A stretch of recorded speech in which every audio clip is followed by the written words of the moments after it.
Assalamualaikum warahmatullahi wabarakatuh. Perkenalkan, saya Arnisa Kania Dewi dan NIM 311211089.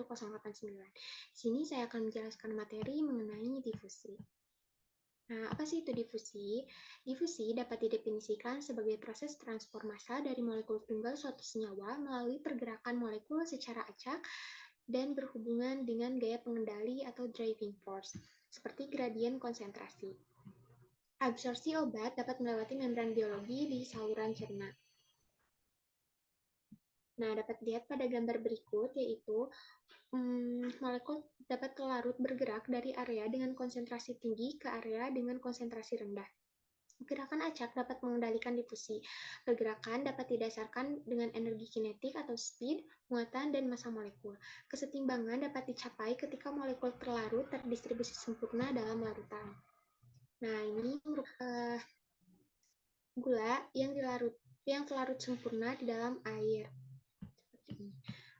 Selanjutnya itu proses farmaseutik berdasarkan difusi. Yang pertama, absorpsi obat atau obat yang masuk dalam tubuh dan eliminasi atau obat yang dapat meninggalkan tubuh. Yang kedua itu tujuannya pelepasan obat. Yang ketiga osmosis. Yang keempat ultrafiltrasi dan dialisis. Selanjutnya itu osmosis. Apa sih itu osmosis?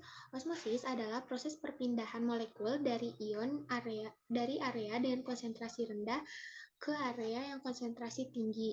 Contohnya seperti pada gambar di samping. Dan melalui membran semipermeabel. Osmosis dapat terjadi pada membran sel dan organel-organel sel pada makhluk hidup. Nah, ini merupakan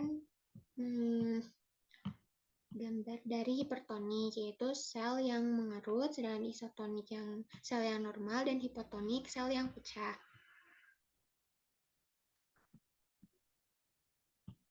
Selanjutnya yaitu ultrafiltrasi. Apa sih itu ultrafiltrasi?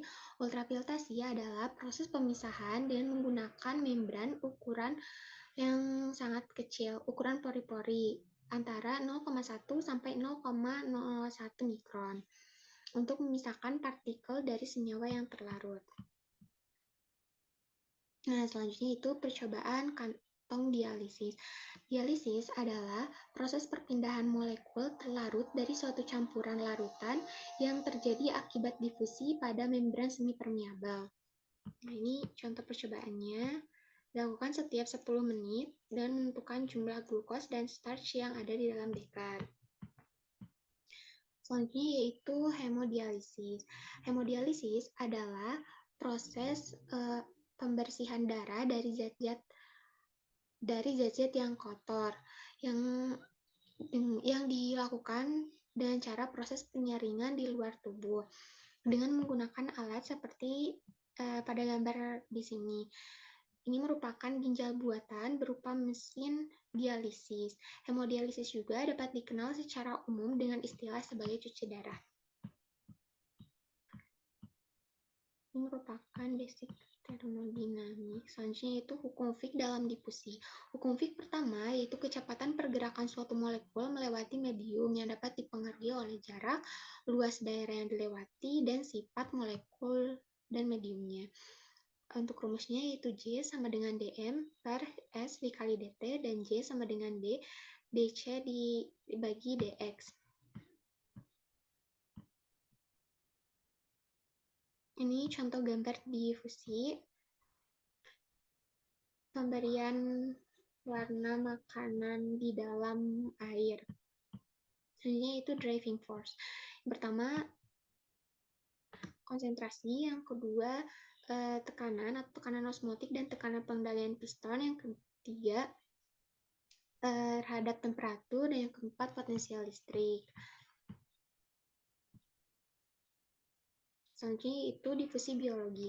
Absorpsi dan sekresi obat di usus. Perjalanan obat saat absorpsi di usus pada umumnya melalui transport pasif dari konsentrasi tinggi di saluran cerna ke konsentrasi rendah dalam sistem sirkulasi.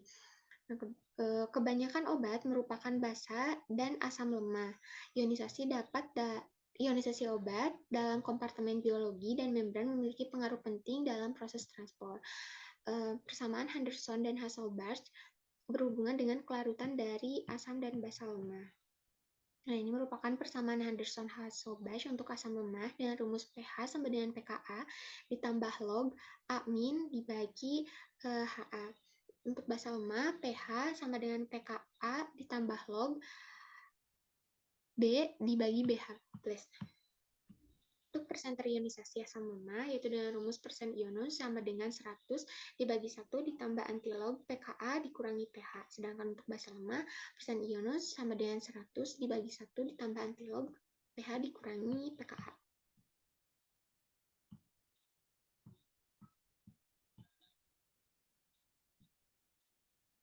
Obat dalam matriks polimer itu obat terdispersi secara homogen dalam matriks dari tablet.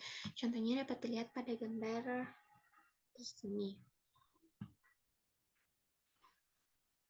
Nah, ini merupakan alat yang digunakan pada saat eksperimen difusi.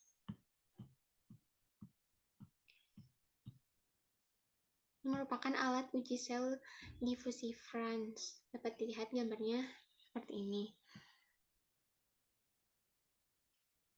Mungkin sekian presentasi yang dapat saya sampaikan. Mohon maaf bila ada kesalahan. Wabillahi taufiq wal hidayah. Wassalamualaikum warahmatullahi wabarakatuh.